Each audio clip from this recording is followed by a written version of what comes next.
Bienvenue à toutes et à tous. Ravi de vous retrouver dans l'émission. C'est votre hôte, Danny Haifong. Comme vous pouvez le voir, je suis accompagné du professeur Mohammad Marandi, qui nous rejoint depuis l'Iran. Professeur Marandi, très heureux de vous revoir. Merci, Danny. C'est toujours un vrai plaisir d'être dans ton émission. Allez, mettez un petit j'aime pendant qu'on démarre. Alors, professeur Marandi, vous l'aviez prédit, comme souvent, depuis le début de cette guerre. L'Iran a riposté très fermement après plusieurs événements survenus au cours des dernières 24 heures. D'abord, on a vu le CENTCOM, donc les forces américaines, frapper l'île de Keshm et viser un navire iranien, comme cela s'est produit ces derniers jours.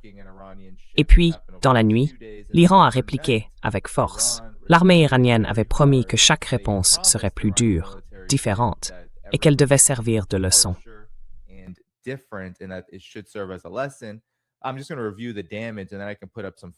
vais simplement passer en revue les dégâts et je peux montrer quelques images pendant que vous réagissez.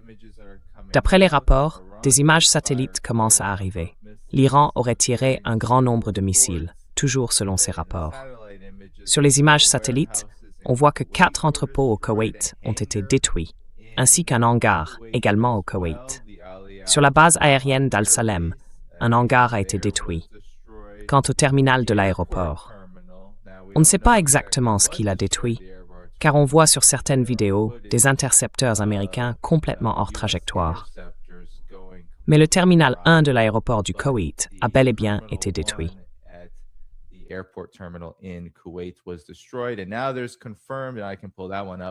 Et maintenant, c'est confirmé, je peux même vous le montrer, des images satellites prouvent qu'il y a un incendie à Bahreïn, l'autre pays où des installations américaines ont été visées.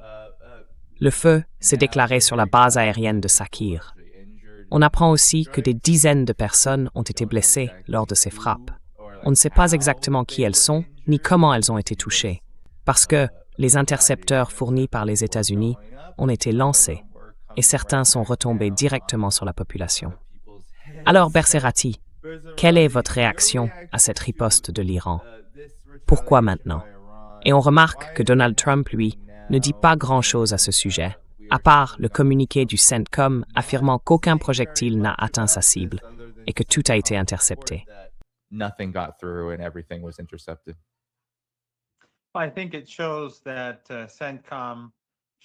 Je pense que ça montre qu'on ne peut jamais faire confiance au CENTCOM et que ce qu'ils ont dit par le passé est probablement aussi faux que ce qu'on voit aujourd'hui.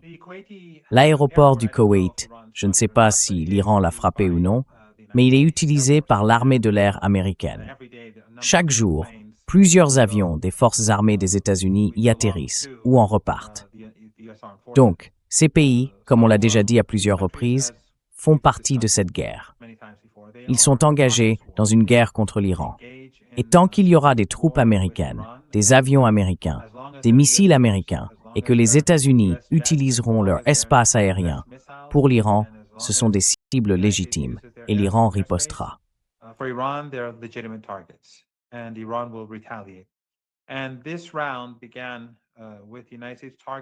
Et cette nouvelle escalade a commencé quand les États-Unis ont pris pour cible un pétrolier iranien, ou du moins un navire lié à l'Iran, qui se dirigeait vers un port iranien, une cible civile en pleine période de cessez-le-feu. Les Iraniens ont donc envoyé un message très clair. Ils ne toléreront plus ce genre d'attaque. À partir de maintenant, si vous frappez, nous frapperons bien plus fort. Et on a vu les conséquences. D'importants dégâts sur des bases américaines au Koweït et à Bahreïn. Mais le problème, c'est que les États-Unis et ces régimes continuent de mener la guerre contre l'Iran. Parce que bombarder l'Iran, bombarder des navires civils ou frapper qui que ce soit en Iran, c'est un acte de guerre. Et en plus de ça, la guerre d'usure, le blocus économique, c'est une extension directe de la guerre ouverte. C'est aussi un acte de guerre. Et encore une fois, ces pays coopèrent avec les États-Unis. Et pour l'Iran, ils sont considérés comme des agresseurs.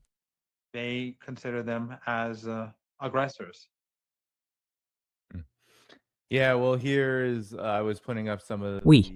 Eh bien, j'étais en train de montrer certaines preuves qui contredisent les déclarations du CENTCOM affirmant qu'aucune frappe n'avait eu lieu. Même l'attaque d'il y a quelques jours, à Farsarandi au Koweït, encore une fois, contre la base aérienne visée par l'Iran.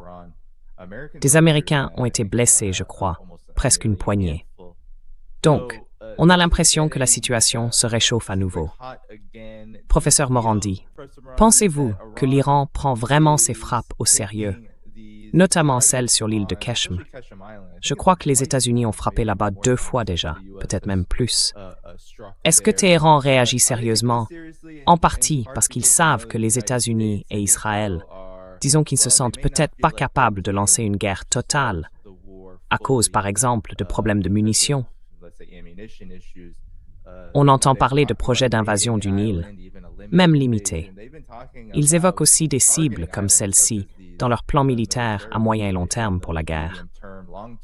Alors, quels sont selon vous les calculs de l'Iran face à chaque nouvelle violation du cessez-le-feu par les États-Unis?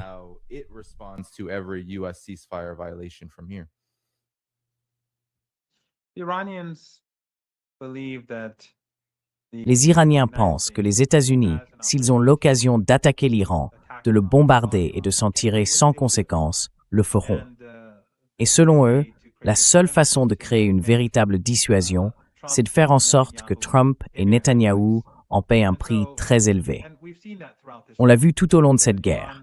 L'Iran n'escalade pas. Il ne déclenche pas la guerre. Il ne cherche pas à l'aggraver. Mais dans ce conflit, chaque fois qu'il y a eu une escalade, il a riposté très durement. On l'a vu par exemple quand les Iraniens ont répliqué en frappant très fort le champ gazier et les installations émiraties.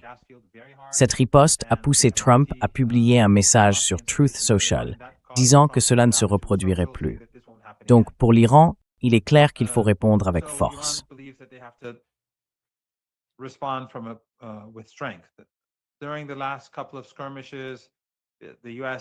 Lors des 2 dernières escarmouches, ce sont encore les États-Unis qui ont pris l'initiative. Les Iraniens ont répliqué, et cette fois leur réponse a été beaucoup plus forte, avec une frappe très importante pour envoyer un message à Trump et à son régime. Nous ne sommes pas intimidés, et vous allez regretter tout ce que vous ferez contre l'Iran. Je pense que les Iraniens se sentent très sûrs de leur position, d'un point de vue militaire. On l'a aussi vu au Liban, quand le régime de Netanyahou a déclaré qu'il allait frapper Beyrouth. Les Iraniens ont alors répondu qu'ils commenceraient à tirer des missiles sur le nord de la Palestine. Et ensuite, on a vu l'appel entre Trump et Netanyahou, ou plutôt apparemment 2 appels, au cours desquels Trump aurait, dit-on, utilisé un mot grossier en parlant à Netanyahou, et ainsi de suite.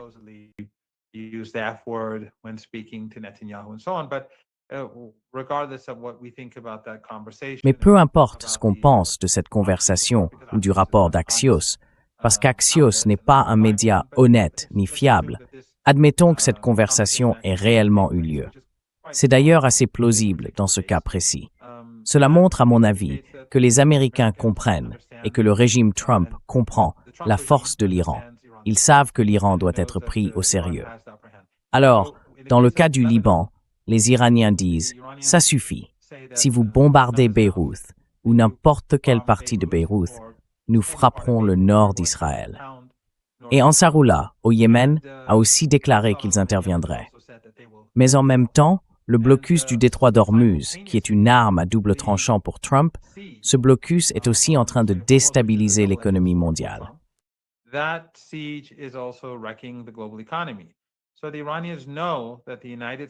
Les Iraniens savent que les États-Unis ont besoin d'un accord. Trump a besoin d'un accord. Aujourd'hui, Trump a dit qu'il pouvait attendre jusqu'en septembre, mais je ne pense pas que ce soit vraiment fondé sur ce que disent les experts du marché de l'énergie et les économistes. Il n'a pas ce genre de temps devant lui.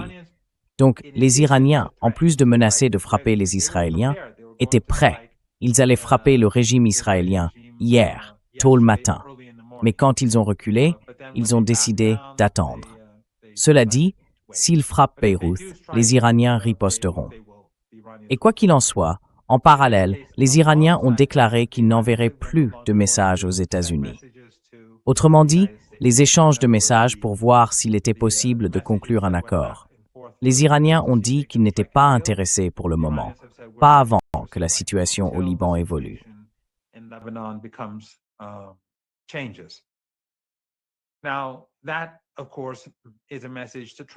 Alors, bien sûr, c'est un message adressé à Trump pour lui dire que s'il ne fait rien au sujet du Liban et de Gaza, parce que l'Iran a été très clair dès le départ.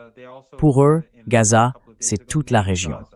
Mais il y a quelques jours, ils ont cité Gaza nommément. Ils ont dit Liban et Gaza, au lieu de simplement parler de toute la région. Donc Trump sait que s'il y a une nouvelle vague de missiles ou de frappes aériennes entre les deux camps, ce protocole d'accord, ou cet accord potentiel, serait repoussé d'au moins plusieurs semaines. Et ça, ce serait catastrophique pour l'économie américaine. Je pense donc que les Iraniens estiment être en position de force. Bien sûr, ça ne veut pas dire que les États-Unis ne frapperont pas. Ça ne veut pas dire non plus que le régime israélien ne frappera pas. Mais les Iraniens, eux, ont vraiment le sentiment d'être en position de force.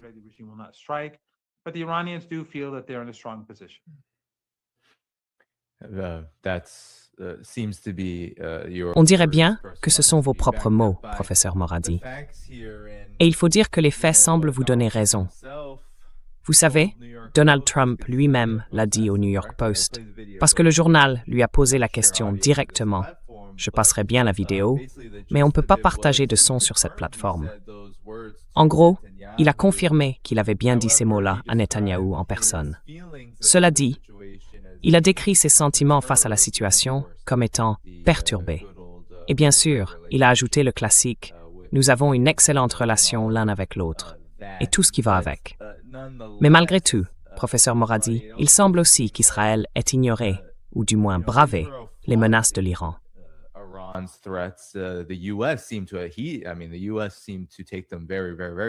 Les États-Unis semblaient les prendre vraiment très au sérieux. Et pourtant, Israël a continué à frapper le Liban. À certains égards, la riposte d'hier aussi, d'après au moins l'Iran et la manière dont ils en parlent, c'est un avertissement. L'Iran peut encore frapper, et frapper très fort. Est-ce que vous pensez alors, parce qu'Israël visiblement ne s'interdit rien, comme par exemple arrêter de tuer des gens au Liban et en Palestine, est-ce que vous pensez qu'au final, l'Iran devra mettre ses menaces à exécution, puisque Israël semble toujours incontrôlable et incapable de se retenir?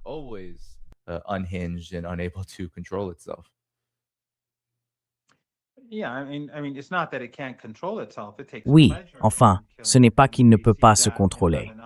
C'est qu'il prend plaisir à tuer. Et on le voit au Liban. Je veux dire, les journalistes occidentaux au Liban, les journalistes des grands médias, des médias d'entreprise, ils sont complices de ce génocide.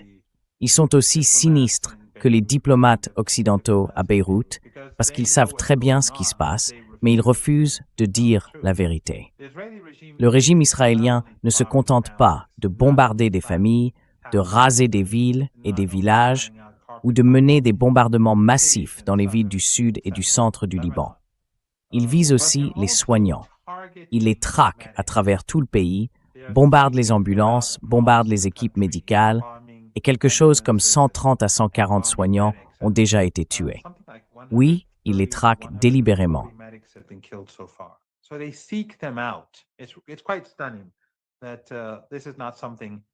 C'est assez incroyable que rien de tout ça n'apparaisse dans les médias occidentaux. Aucun d'entre eux.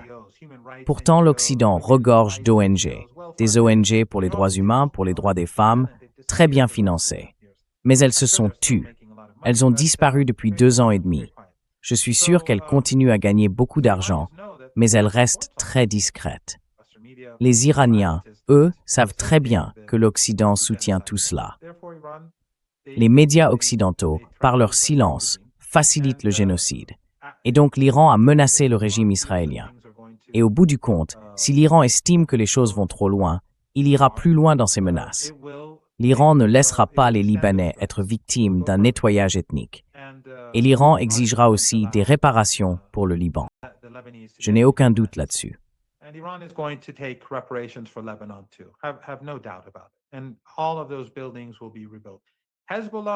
Et tous ces bâtiments seront reconstruits.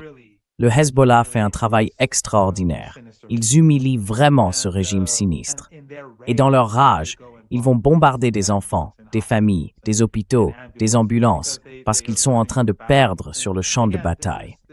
Encore une fois, cette résistance du Hezbollah est tout simplement incroyable. Ils le sont depuis leur création.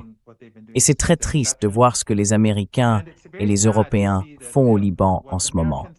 À quel point c'est sinistre. Ces ONG dont je parlais à l'instant, financées par l'Occident, ce qu'elles font avec ces régimes arabes du Golfe Persique, c'est qu'ils financent leurs relais au Liban, leurs agents, et leur disent de ne pas laisser entrer les réfugiés dans leur quartier.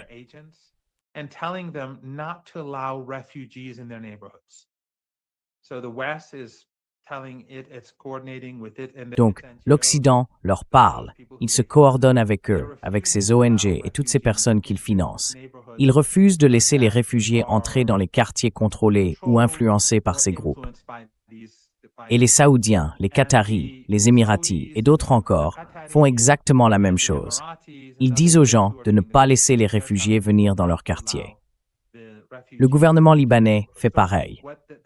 Le Premier ministre et le Président, en réalité, ce sont des agents des États-Unis. Eux aussi empêchent les réfugiés de... Bref, ce que les Israéliens, l'Occident et ces dictatures arabes essaient de faire, c'est de les acculer, de les pousser au désespoir, d'écraser la résistance et leurs partisans.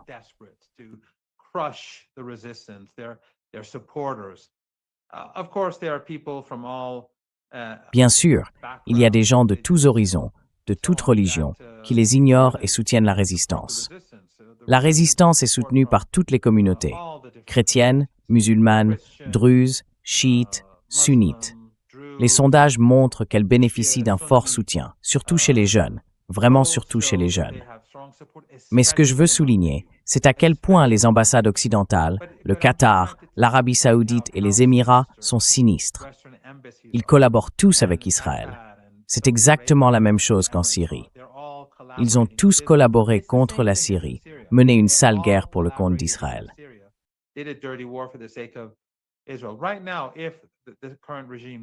En ce moment, on savait très bien, en Israël, que si la Syrie tombait, elle deviendrait un proxy des États-Unis. Et Al-Qaïda, comme Daesh, sont aussi des proxys américains. C'est donc le meilleur moment pour les Syriens de résister et de reprendre leurs terres, parce que le régime israélien est surétendu. Mais ces fanatiques wahhabites, ces gens d'Al-Qaïda, est-ce qu'ils vont faire quoi que ce soit contre Israël? Bien sûr que non.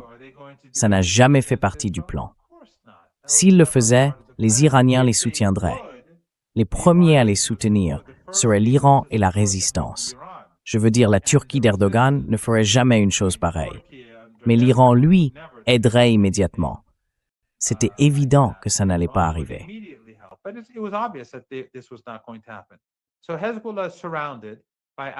Donc, le Hezbollah est encerclé par Al-Qaïda et Daesh, par des groupes soutenus par les États-Unis à Beyrouth et au Liban, par des groupes liés à l'Arabie saoudite, au Qatar et aux Émirats, et bien sûr par le régime israélien.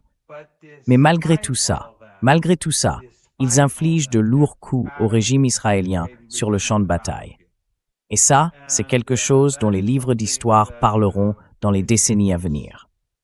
Cet événement, avec la défaite des États-Unis sur le champ de bataille face à l'Iran, ce sont, à mon avis, les deux moments les plus extraordinaires que cette région ait connus depuis des décennies.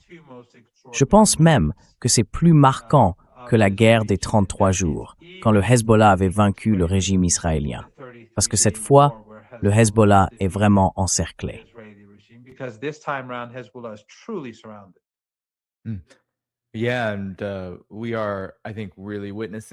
Oui, et je pense qu'on est vraiment en train d'assister, Arandi, à, peut-être pas pour la toute première fois, c'est difficile à dire, mais à une situation où très clairement, ni les États-Unis, ni Israël, si on prend les deux, les États-Unis face à l'Iran et Israël face au Hezbollah, n'ont aujourd'hui la moindre capacité militaire pour influencer le résultat. Et ça, c'est historique à bien des égards. Et je veux juste m'arrêter un instant, parce qu'il y a plusieurs gros problèmes qui se profilent pour les États-Unis. surtout avec la riposte de l'Iran. Je suis sûr que l'Iran considère ce qu'il a fait la nuit dernière, en frappant le Koweït et Bahreïn, comme une opération très limitée.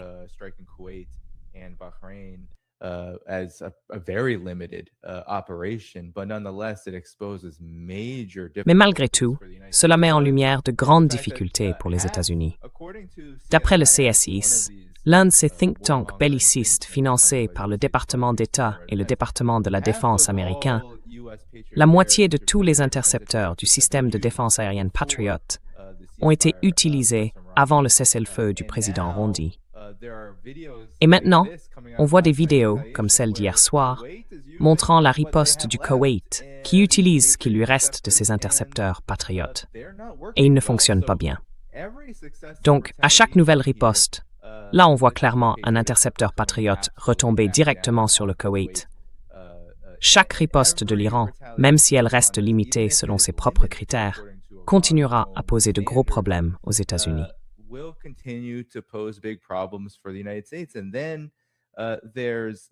Et puis, il y a ce fait, professeur Moradi. Certains économistes disent que d'ici une semaine, quand les réserves de pétrole que les États-Unis ont mises sur le marché pour essayer de contrôler, au moins en apparence, le prix du pétrole que le public voit chaque jour, quand ces réserves seront épuisées, on ressentira alors le véritable impact de la pénurie de pétrole provoquée par la guerre d'agression menée par les États-Unis et Israël. Et cela pourrait bien conduire à une récession. Vous dites que Donald Trump a déclaré qu'il pouvait attendre. Marco Rubio a dit la même chose, 30, 60, 90 jours. Mais certains économistes affirment qu'il ne reste même pas une semaine. Donc on fait face à deux gros problèmes qui semblent indiquer que oui, les États-Unis peuvent frapper. Ils peuvent faire ce qu'ils ont fait avec l'île de Keshm. Peut-être même lancer une frappe encore plus importante. Mais ça ne durerait pas longtemps et ça n'aurait pas les effets escomptés. Qu'en pensez-vous?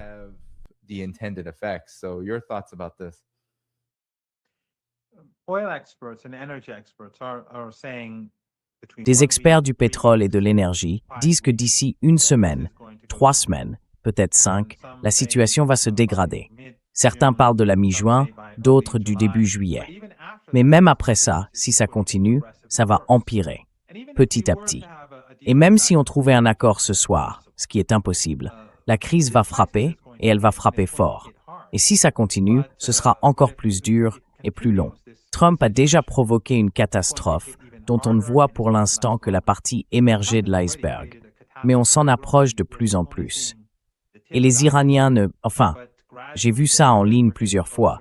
Certains disent que l'Iran veut couler l'économie américaine. Ce n'est pas ce que cherche l'Iran. Ce que l'Iran veut, c'est un accord. L'Iran n'a pas commencé la guerre. L'Iran n'a pas lancé le blocus. L'Iran n'a pas fait monter les tensions dans cette guerre.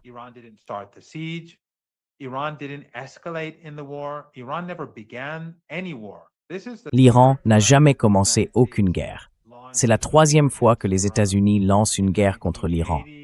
En 1980, ils ont poussé Saddam Hussein à attaquer l'Iran. L'Occident lui a fourni des armes chimiques.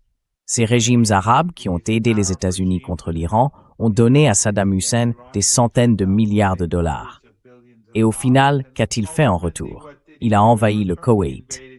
Mais ça, c'est une autre histoire. Et puis, bien sûr, la guerre de l'an dernier. On est presque à l'anniversaire de cette guerre.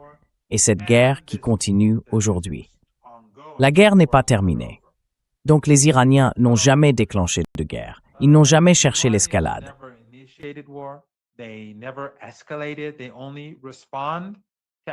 Ils ne réagissent qu'à l'escalade. Mais parfois, ils frappent très fort pour empêcher les États-Unis de continuer, comme ils l'ont fait la nuit dernière. La riposte iranienne a été bien plus forte, bien plus puissante que la frappe américaine contre un pétrolier. Je veux dire, ils ont bombardé un pétrolier, et ce sont des cibles civiles. Ce sont des actes barbares. Mais vous savez, dans les médias occidentaux, personne ne s'en indigne. Il n'y a pas eu d'indignation. Personne ne s'indigne non plus des bombardements massifs au Liban. Et d'ailleurs, dans la ville de Tyr au sud du Liban, je crois qu'en anglais on dit Tyre, je ne suis pas tout à fait sûr du nom, Les Israéliens disent aux chrétiens de ne pas laisser entrer dans leur quartier les partisans de la résistance, c'est-à-dire les réfugiés, les chiites, principalement des familles chiites.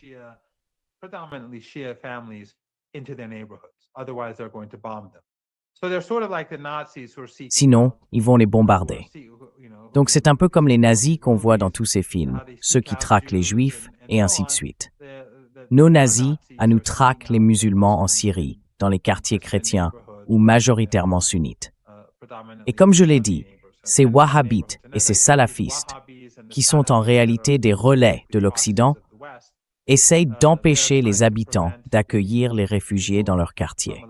Mais bien sûr, comme je l'ai déjà mentionné, beaucoup de chrétiens et beaucoup de musulmans, sunnites, chiites, druzes, les ignorent.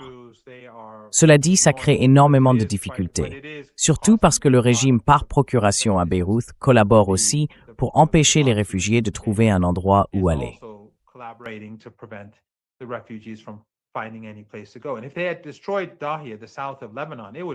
Et s'ils avaient détruit Dahiya, le sud du Liban, la situation aurait été vraiment désespérée.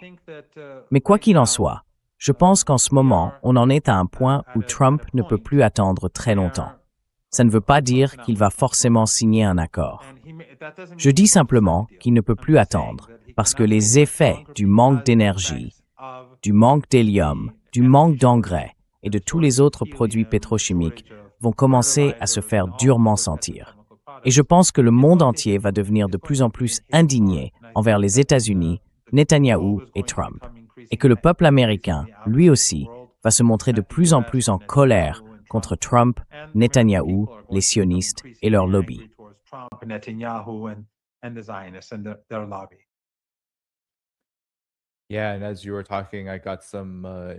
Oui, et pendant que vous parliez, j'ai reçu d'autres informations sur le coût humain de la provocation américaine qui a entraîné la riposte de l'Iran.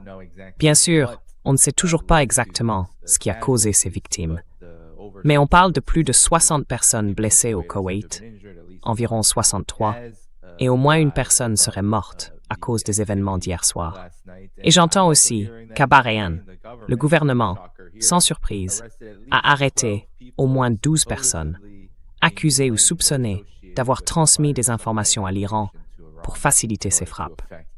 Donc, c'est la panique un peu partout, à Bahreïn et dans le Golfe. Et professeur Rondi, j'entends aussi que certains disent que l'Iran voudrait faire s'effondrer l'économie américaine.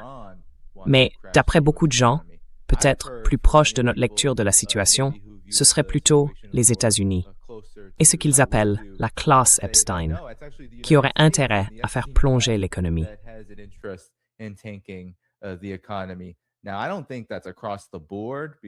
Je ne pense pas que ce soit vrai partout, parce que je crois qu'il y en a dans ce qu'on appelle les marchés financiers qui sont vraiment inquiets de ce qui leur arriverait en cas de récession. En général, ils se contractent. Certains perdent leur statut de membre de la classe Epstein, perdent leur richesse, leur argent.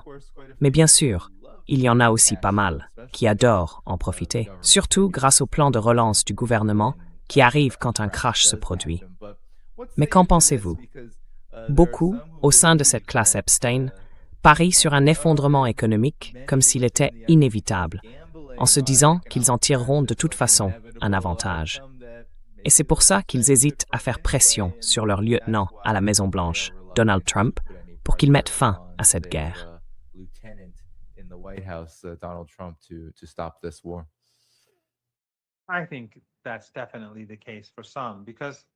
Je pense que c'est clairement le cas pour certains. Parce que s'il y a un crash, ces gens extrêmement riches pourront ramasser beaucoup de morceaux pour eux-mêmes. Ils pourront acheter toutes sortes d'actifs à des prix très bas, surtout s'il y a une aide financière de l'État dont ils profiteront tous. Mais ça ne profitera pas aux États-Unis. Ce sera catastrophique pour le pays. Ces gens-là, ils ne pensent qu'à eux. Tout ça, c'est pour leurs propres intérêts égoïstes. Personnellement, je pense qu'il existe beaucoup de divisions au sein de la classe dirigeante, disons aux États-Unis. La classe Epstein, voire même les sionistes.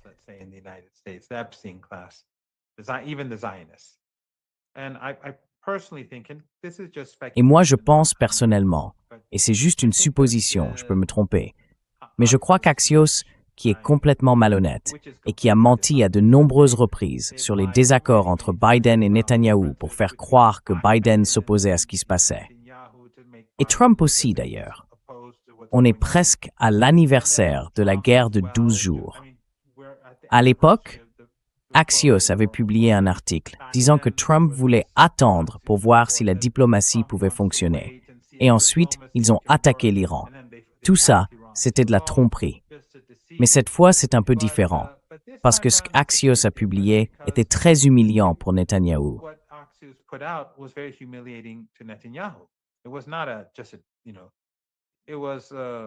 Ce n'était pas juste, vous voyez, pas juste une simple différence entre les deux. Je pense que ça a été, vraiment blessant pour Netanyahou. Et on pouvait le voir dans la presse hébraïque. Pour ceux qui veulent suivre ce qui se passe vraiment, la presse hébraïque, c'est le vrai Israël. C'est là qu'on voit leur racisme, leur laideur, leur suprémacisme ethnique et la façon dont ils se perçoivent comme un peuple supérieur, tout ça. Mais ça ne se reflète pas beaucoup dans la presse anglophone. En revanche, le Conflicts Forum, le groupe de réflexion d'Alastair Crooke, fait un très bon travail. Sa femme, Aisling, s'en occupe. Et je pense que les gens devraient suivre son travail sur la presse hébraïque.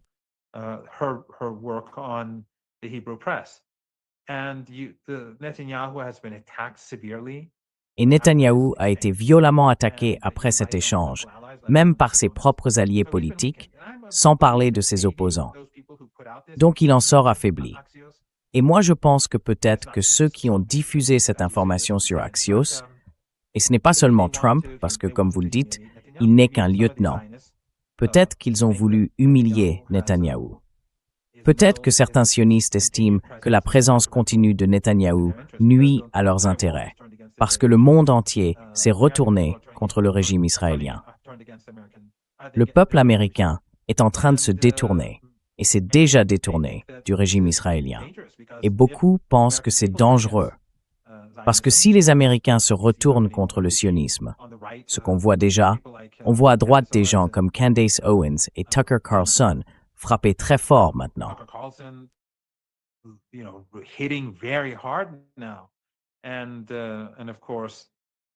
Et bien sûr, Thomas Massie.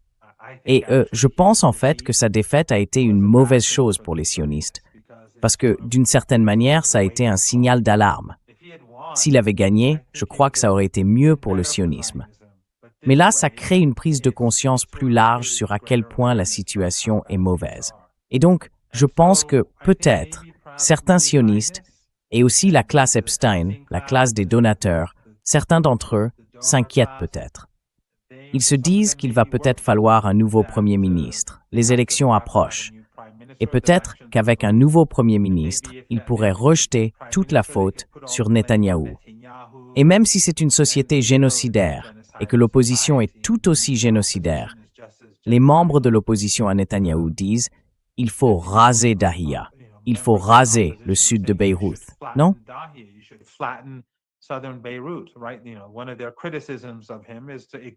L'une de leurs critiques à son égard, c'est qu'il devrait ignorer Trump et le faire quand même. Donc, ce n'est pas comme s'il valait mieux, mais peut-être que certains de ces sionistes pensent qu'il est temps de donner un coup de jeune au régime. Et c'est pour ça qu'ils ont diffusé cette information très humiliante. Encore une fois, ce n'est que de la pure spéculation de ma part. Mais, quoi qu'il en soit, ce n'était pas bon pour le régime. C'était humiliant pour lui. Et peut-être aussi qu'il voulait épargner Trump, parce qu'il est de plus en plus perçu comme un simple pion des sionistes. En publiant ça, peut-être qu'ils espéraient lui donner l'air plus indépendant, ce qui est évidemment absurde.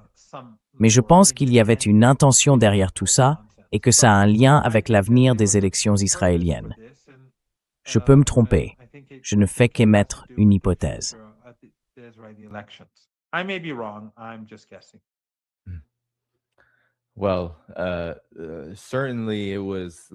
Eh bien, c'est sûr que si ça a fuité, ce n'est pas par hasard. Au fond, peu importe vraiment si la conversation s'est passée exactement comme on l'a raconté ou non. Ce genre de choses finit toujours par sortir et se répand à toute vitesse. Aujourd'hui, Netanyahou dit que, et je pense, Uber Media, que ce que vous disiez est très important. Il y a des personnes, comme Aisling, la femme d'Alistair, qui prennent vraiment le temps de regarder ces médias. Et je crois que c'est là qu'on voit le vrai visage d'Israël. Et souvent, le vrai Israël, pour beaucoup de raisons différentes, a tendance à paniquer. On y ressent beaucoup d'angoisse, beaucoup d'inquiétude sur la façon dont les choses évoluent.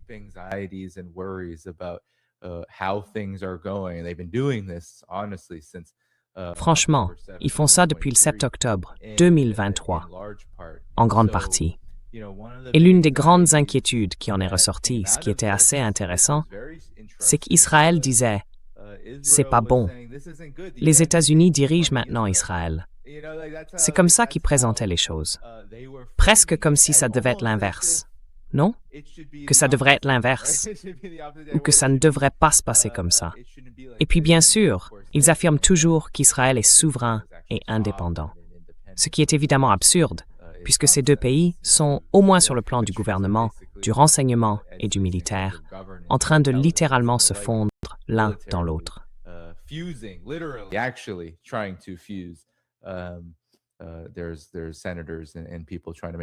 Il y a des sénateurs et d'autres personnes qui essayent de faire en sorte que ça se produise aux États-Unis.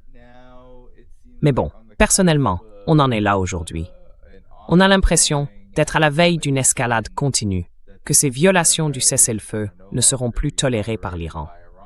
En réalité, elles ne l'ont jamais vraiment été. Israël continue pourtant de bombarder le Liban. Donc on se retrouve dans une situation qui nous pousse à nous demander pourquoi.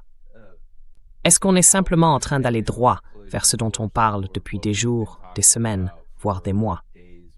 Ce scénario d'un effondrement économique, combiné à une reprise de la guerre encore plus intense que ce qu'on a vu la nuit dernière.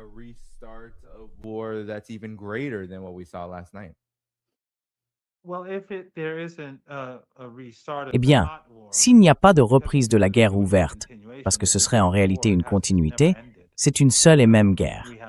Elle n'a jamais vraiment pris fin. On a des affrontements réguliers et on vit un siège. Les Américains, en gros, essayent d'affamer l'Iran. Ils cherchent à empêcher l'entrée de nourriture, de médicaments, de matériel médical, mais en même temps, ils affament aussi le reste du monde.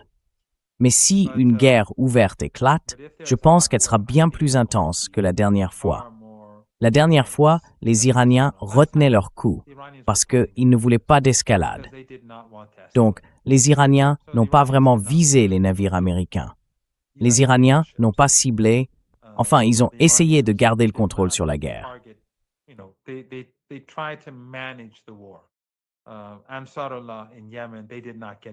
Les Ansarullah au Yémen, eux, ne sont pas intervenus.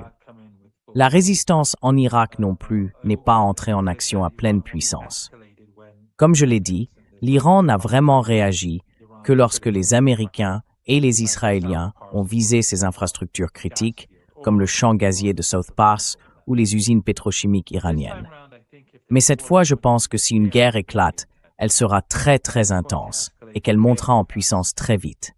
Et je pense que la mer Rouge sera fermée, ce qui ferait disparaître environ 4 à 4 millions et demi de barils de pétrole par jour. Je crois que si les infrastructures vitales de l'Iran sont attaquées, l'Iran frappera immédiatement les infrastructures critiques de tous les pays du Golfe Persique.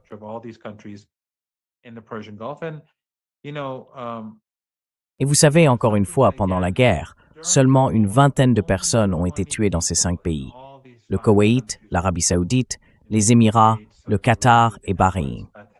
L'Iran fait très attention à ne pas tuer de civils. 3500 Iraniens sont morts. Et malgré tous les dégâts que l'Iran a causés à ces régimes, très peu de gens ont été tués. Pourquoi? Parce que l'Iran est prudent sur ces questions. Même en Israël, les Iraniens ne visent pas les civils. Ils ont même visé une synagogue à Téhéran.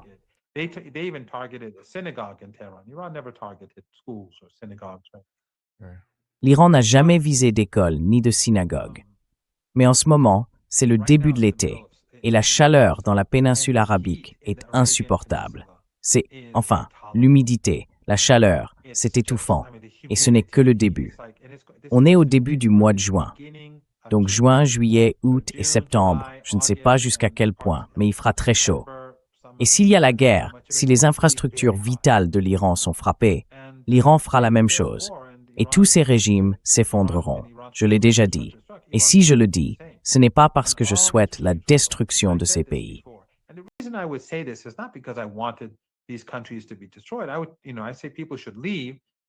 Je dis que les gens devraient partir, parce que si l'autre camp s'en prend aux infrastructures vitales de l'Iran, alors leurs propres infrastructures tomberont aussi, et ces pays s'effondreront.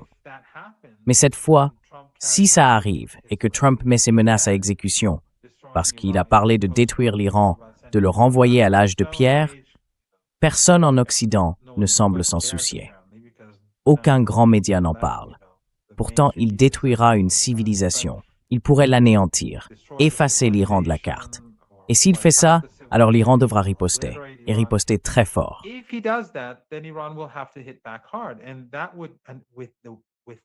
Et avec cette chaleur et cette humidité, imaginez ce qui se passerait aux Émirats, au Koweït ou en Arabie Saoudite, parce que tous leurs atouts stratégiques se trouvent littéralement le long de la côte du Golfe Persique. Donc, ce n'est vraiment pas une bonne période pour les États-Unis. Et pendant qu'on parle, Danny, les forces américaines déployées dans la région ne sont pas en bonne posture non plus, parce que leurs bases ont été détruites. Il y a là-bas beaucoup de troupes, des avions américains, des températures extrêmes, une humidité étouffante, des marins en mer. C'est très difficile. Et je suis sûr que ce n'est pas bon du tout pour le moral, ni pour le matériel militaire américain. Donc, ce n'est pas un moment très malin pour les États-Unis de se lancer dans une guerre. Mais qui sait? Qui sait?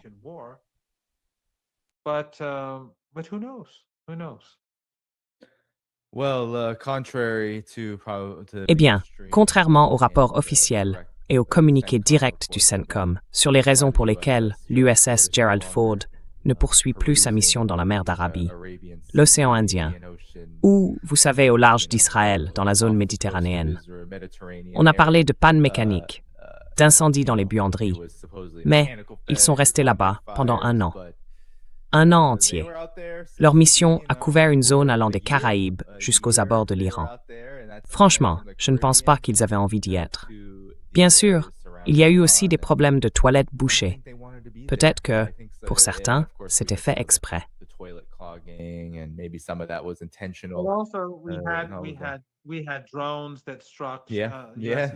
On a eu des drones qui ont frappé. Ils ont été attaqués. Le CENTCOM a dit qu'il ne s'était rien passé au Koweït ni à Bahreïn, mais les images satellites montrent qu'il y a eu de gros dégâts. Donc tout ce que le CENTCOM a pu dire, ces 3 derniers mois, 3 mois et quelques jours, il ne faut pas vraiment s'y fier. Les dégâts subis par ces navires de guerre, les Iraniens ont essayé de ne pas couler de bateaux. Et quand ils les frappent, ils le font avec des drones. Les missiles, eux, sont tirés comme des tirs d'avertissement. Mais si cette fois la guerre démarre et qu'elle s'intensifie rapidement, alors là, je pense que toutes les limites sauteront et que l'Iran ne fera plus aucune concession.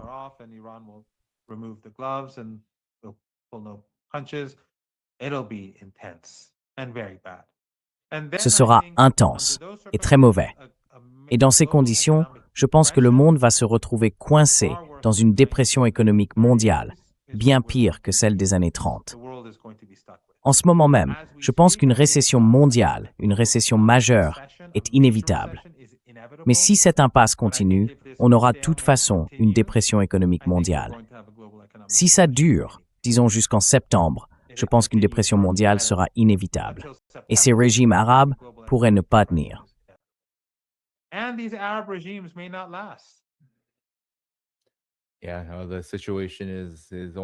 Oui, la situation ne va faire qu'empirer pour eux, surtout si Trump adopte cette attitude. C'est vraiment intéressant d'observer Donald Trump ces dernières semaines. Il y a à peine quelques semaines, on pouvait l'entendre dire des choses comme « on va finir le travail » ou encore « si l'Iran ne conclut pas d'accord, ils veulent vraiment un accord, mais s'ils ne le font pas, on devra intervenir ». Il a même lancé une menace contre Oman pendant cette séance de cabinet complètement absurde qu'il a tenue, en disant « On devra peut-être les faire sauter aussi ». Maintenant, Il pourrait très bien le redire. Oui, s'il s'agit de Trump, c'est possible. Il pourrait le dire dans 5 minutes pendant que je parle. Mais là, il ne le répète pas, n'est-ce pas? ça fait quelques jours. Même pendant cette riposte, Donald Trump n'a fait aucun commentaire à ce sujet. Il se contente du court communiqué du CENTCOM, qui dit en gros que rien n'a été touché, que tout a été intercepté. À partir de maintenant, on reste en alerte face à une éventuelle agression iranienne. C'est une réaction très différente. En réalité, c'est presque du silence, et ça coïncide avec cette soi-disant querelle avec Netanyahou.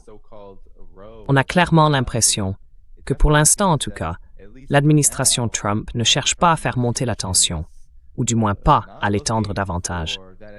Ça a peut-être un lien avec les problèmes économiques que vous venez d'évoquer.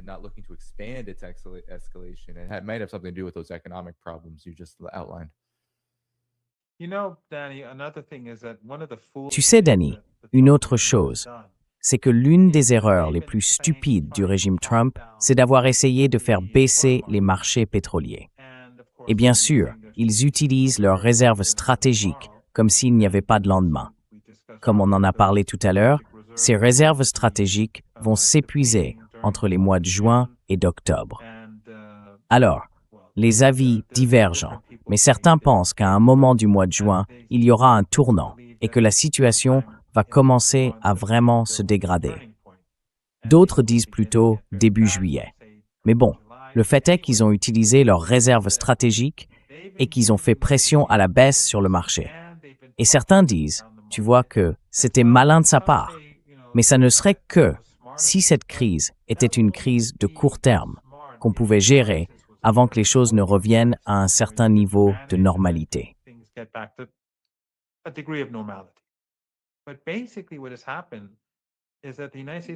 En gros, ce qui s'est passé, c'est que les États-Unis, depuis plus de 3 mois, ont fait baisser les marchés par leurs déclarations et que l'Occident a puisé dans ses réserves. Résultat, la consommation est restée assez élevée et la demande s'est affaiblie. Donc, au lieu de se préparer progressivement à la crise, l'Occident fonce tout droit vers elle, parce que la consommation n'est pas maîtrisée. Les prix ont baissé, les gens se montrent complaisants. Et quand le choc arrivera, quand on frappera le mur, ils seront presque totalement pris au dépourvu. Même en ce moment, les marchés sont, enfin vous voyez, et beaucoup de gens ne parlent pas vraiment des pénuries qui vont bientôt frapper. Certains commencent à en parler, quelques responsables du marché pétrolier s'en inquiètent, mais ce n'est pas encore un sujet largement abordé. On pourrait penser qu'à ce stade, les gens seraient bien plus et que les grands médias en feraient leur priorité jour et nuit. Mais non, pas encore.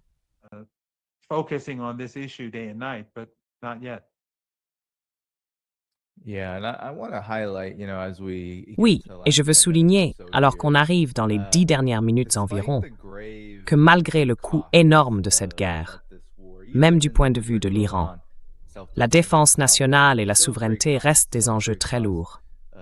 Un prix très élevé à payer pour continuer à avancer face à l'escalade militaire des États-Unis en encaissant les dégâts. Le blocus, qui n'a pas eu les effets extrêmes que je pense les États-Unis espéraient, a quand même un certain impact sur la région et sur l'Iran aussi. Malgré tout ça, et malgré le fait que l'Iran aurait eu de nombreuses occasions de dire que ça n'en vaut peut-être plus la peine, j'ai entendu certains commentateurs, même des amis à nous, dire des choses comme « Eh bien, peut-être que l'Iran discute avec la Russie et la Chine. » Et que la Russie et la Chine diraient « Au fond, c'est dans l'intérêt de tout le monde que la situation s'améliore. »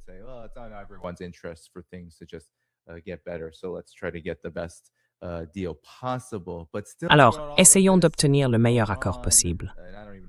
Mais malgré tout ça, l'Iran, et je ne sais même pas si c'est vrai, mais l'Iran a déclaré qu'il ne céderait pas indéfiniment sur sa position, surtout en ce qui concerne les autres fronts, le Liban, la Palestine. Récemment, je crois, juste avant ces frappes sur le Koweït et Bahreïn, Il a expliqué, une des grandes raisons pour lesquelles l'Iran reste ferme, c'est que Gaza, la Palestine, le Liban, eux, restent sous attaque d'Israël. Et ça, c'est une violation des termes du cessez-le-feu, alors que les États-Unis refusent toujours de montrer de véritables avancées crédibles et concrètes sur ce qui se passe dans ces discussions indirectes. Donc je pense que c'est un point très important. Et je crois aussi que c'est quelque chose d'assez historique pour nous, Maradi, parce que malgré tout, oui, les États-Unis et Israël, ils restent liés à la guerre.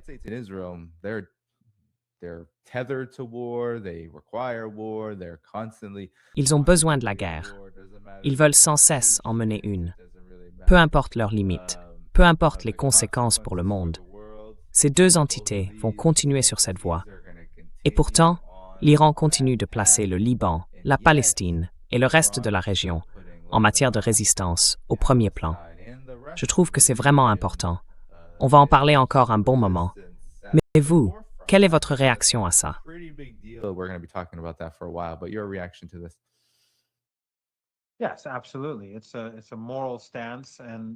Oui, absolument. C'est une position morale qu'aucun autre pays n'est prêt à adopter. Les autres pays ne veulent rien faire. Ils sont complices. Le régime égyptien achète du gaz aux Israéliens, ce qui soutient leur économie. La Turquie et Aliyev, en Azerbaïdjan, continuent, en pleine crise pétrolière, d'envoyer du pétrole bon marché à leur partenaire commercial, Netanyahou. Et bien sûr, les régimes du Golfe Persique, ainsi que le régime jordanien, qui est le plus lié aux Israéliens et aux Américains, tous sont pleinement complices. L'Iran se retrouve donc pratiquement seul avec ses alliés, les Yéménites, le Hezbollah et la résistance au sens large, qui inclut aussi des personnes issues des communautés chrétiennes et musulmanes druzes.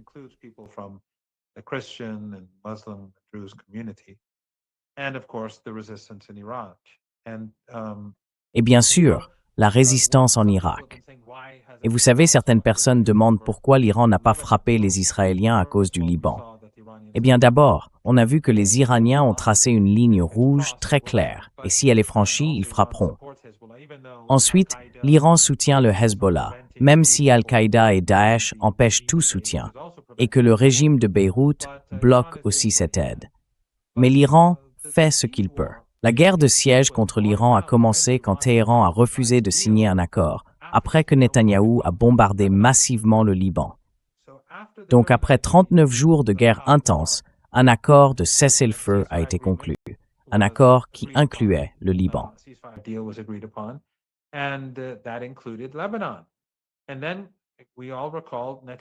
Et puis, on se souvient tous que Netanyahou a bombardé massivement des villes, tuant des centaines de personnes en quelques minutes dans différentes communautés, y compris dans des zones hostiles à la résistance, juste pour faire écouer le cessez-le-feu. Et l'Iran a dit non, ils ne peuvent pas faire ça. Alors les Iraniens ont bloqué les navires qui devaient être autorisés à quitter le Golfe Persique. Parce qu'il faut bien se rappeler une chose, l'Iran n'a jamais fermé le Golfe Persique. Il ne l'a fermé qu'aux navires appartenant à des pays complices de la guerre.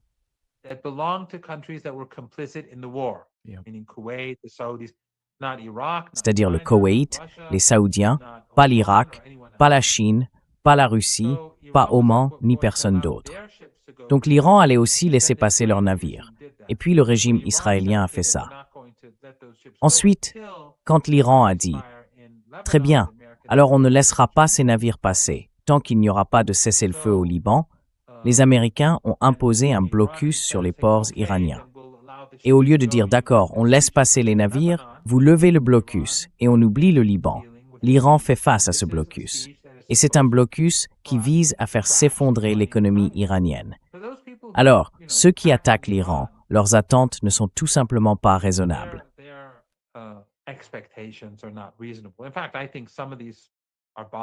En fait, je pense que certains de ces comptes en ligne sont des bots. Ils essayent d'aider le régime israélien et de semer la division. Ou alors, ils viennent de régimes de la région qui sont totalement complices. Par exemple, des gens payés par le Qatar, par Erdogan, par l'Arabie saoudite ou les Émirats, parce qu'eux, ils ne font rien. Du coup, ils veulent diffuser la désinformation sectaire qu'ils propagent depuis des années. Et pourquoi ils font ça? Parce qu'ils ne font rien eux-mêmes pour les Palestiniens ou les Libanais. Alors, ils cherchent à saper la crédibilité de l'Iran, et ainsi de suite.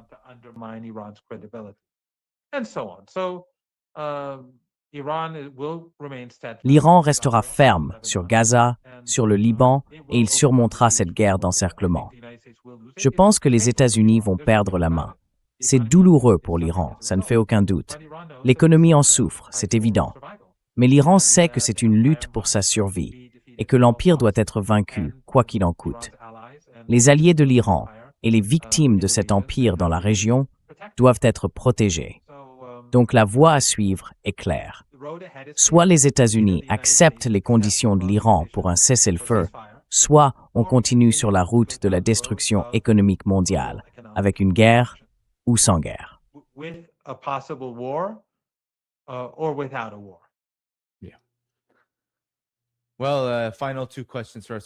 Bon, deux dernières questions pour nous. D'abord, une réaction rapide à ce que j'ai vu passer. Notre ami Larry Johnson dit que certaines de ses sources lui auraient confié que l'Iran pourrait déjà posséder une arme nucléaire.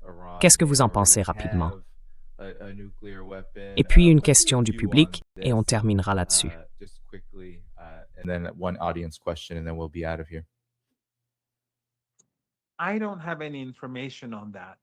Je n'ai aucune information à ce sujet. Ce que je peux dire, c'est que dans les années 80, quand l'Occident a fourni des armes chimiques à Saddam Hussein et que les régimes arabes ont financé ce projet, il les a utilisés massivement contre son propre peuple et contre les Iraniens.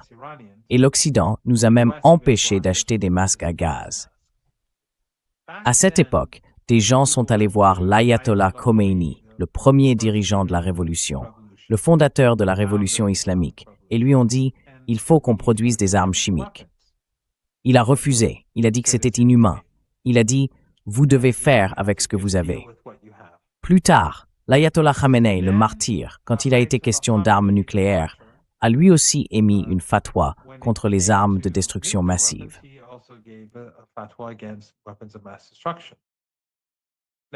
Alors dans l'islam chiite, la porte de la jurisprudence est ouverte. Oui, la porte de la jurisprudence est ouverte, contrairement à l'islam sunnite. Dans l'islam chiite, le temps et le lieu ont une importance particulière pour la jurisprudence. Aujourd'hui, les circonstances ne sont plus les mêmes qu'il y a 100 ans, sur tous les sujets. Et cela a un impact. L'endroit où l'on se trouve compte aussi. Si vous êtes au Brésil, la loi islamique peut être un peu différente de ce qu'elle serait au Japon, en Iran ou ailleurs. Donc, le temps et le lieu sont essentiels. Et le mujtahid, le jurisconsulte, l'expert, le savant, peut être influencé par ces facteurs dans sa manière d'aborder les choses.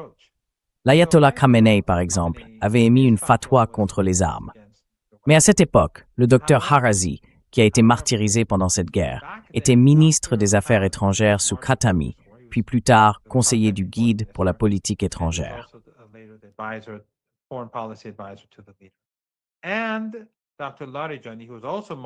Et le docteur Larijani, qui a lui aussi été martyrisé pendant cette guerre et qui est devenu président du Conseil suprême de sécurité nationale, tous les deux ont déclaré que l'Iran, depuis des années, avait la capacité de fabriquer des armes nucléaires, mais qu'il avait choisi de ne pas le faire. Et ils ont tous les deux dit que seulement si, je crois que c'est bien ce qu'ils ont dit, seulement si l'Iran faisait face à une menace existentielle, une menace pour sa survie, alors sa posture nucléaire changerait. Pour l'instant, je ne vois pas ça. Je ne vois pas de menace existentielle pour l'existence de l'Iran. Cependant, l'Ayatollah Khamenei, le martyr, sa fatwa était ce qu'elle était de son vivant, et elle ne changera pas maintenant qu'il est décédé. Mais le prochain dirigeant, l'actuel dirigeant, lui pourrait avoir une fatwa différente. Mais je ne vois aucun signe d'une fatwa différente.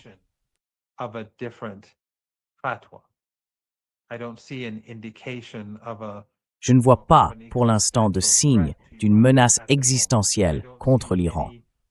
Et je ne vois pas non plus de mouvement dans ce sens. L'opinion publique en Iran est favorable à l'arme nucléaire.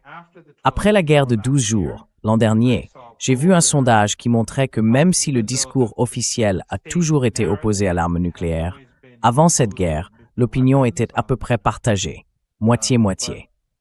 Après la guerre, la majorité voulait que l'Iran ait l'arme nucléaire. Je n'ai pas vu de sondage récent, mais je suppose que ce chiffre est encore plus élevé aujourd'hui. Et quand je rencontre des gens dans la rue ou lors de leur rassemblement le soir, je le constate. Les gens veulent une arme nucléaire. C'est évident. Mais je n'ai vu aucun signe, absolument aucun, que ce soit la direction que souhaite prendre le guide suprême, le Conseil suprême de sécurité nationale ou l'État. Rien n'indique ça.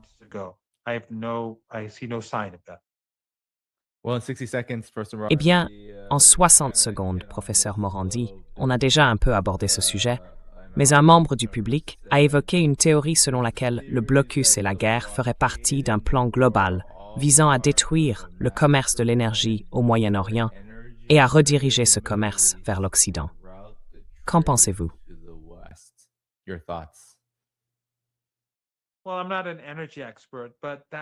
Eh bien, je ne suis pas un expert en énergie, mais ça, franchement, ça ne marchera pas. Parce que le type de pétrole, d'abord le pétrole qui vient du Moyen-Orient, ne peut pas être remplacé. C'est du pétrole lourd, et le seul pays en dehors de la région qui en possède en grande quantité, c'est la Russie. Le pétrole léger, que produisent beaucoup d'autres pays, ne peut pas remplacer le pétrole lourd.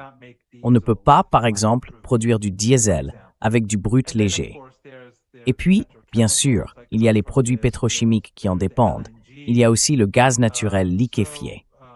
Et évidemment, remplacer ce pétrole demanderait, enfin, sans parler de léger ou de lourd, des investissements énormes dans le secteur de l'énergie qui coûteraient des sommes colossales et prendraient de nombreuses années.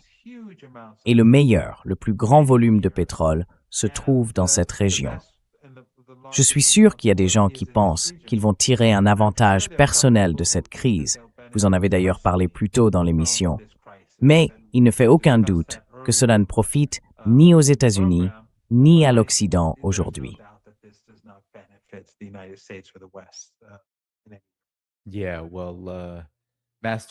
Oui, enfin, plan directeur, c'est un grand mot, parce que, d'un côté, les lois du capitalisme continuent de s'appliquer.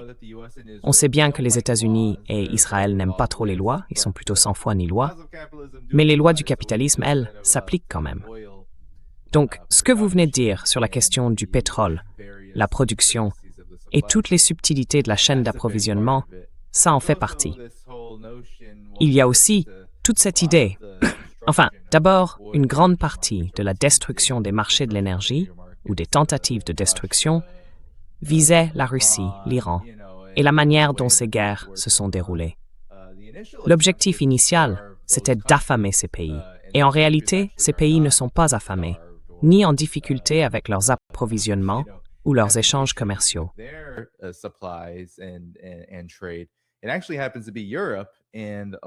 En réalité, ce sont surtout l'Europe et une grande partie du reste du monde qui connaissent de gros problèmes.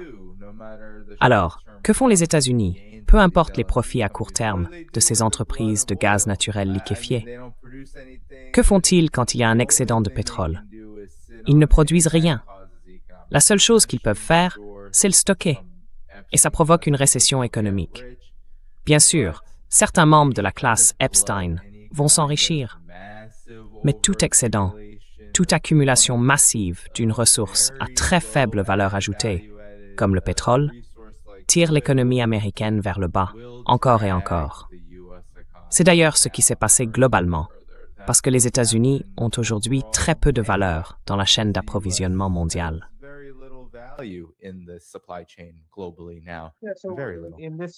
Très peu. Dans cette énorme pénurie, je veux dire les compagnies pétrolières aux États-Unis peuvent en profiter à court terme, mais l'économie américaine, les entreprises et les consommateurs, eux, y perdent tous.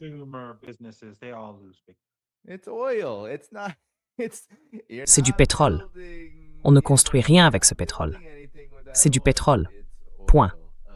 Et ça fait que, vous savez, c'est presque comme si les États-Unis reculaient dans la chaîne d'approvisionnement juste pour atteindre des objectifs géopolitiques qui, de toute façon, ne semblent pas très bien fonctionner. Mais avant tout, je sais que vous avez un autre engagement, une autre entrevue, donc je veux respecter votre temps. Alors tout le monde, mettez un j'aime avant de partir. Le compte X du professeur Morandi est dans la description de la vidéo. Tous les liens pour soutenir cette chaîne, Substack, Patreon et bien d'autres s'y trouvent aussi. Cliquez sur j'aime, ça aide l'émission une fois qu'on a terminé. Professeur Morandi, un dernier mot.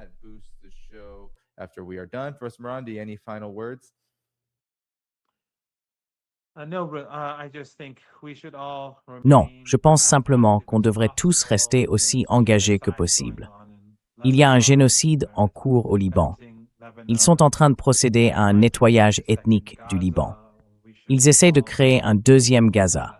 Nous devrions tous nous mobiliser, d'autant plus que les habitants du sud du Liban sont entrés dans cette guerre en toute connaissance de cause.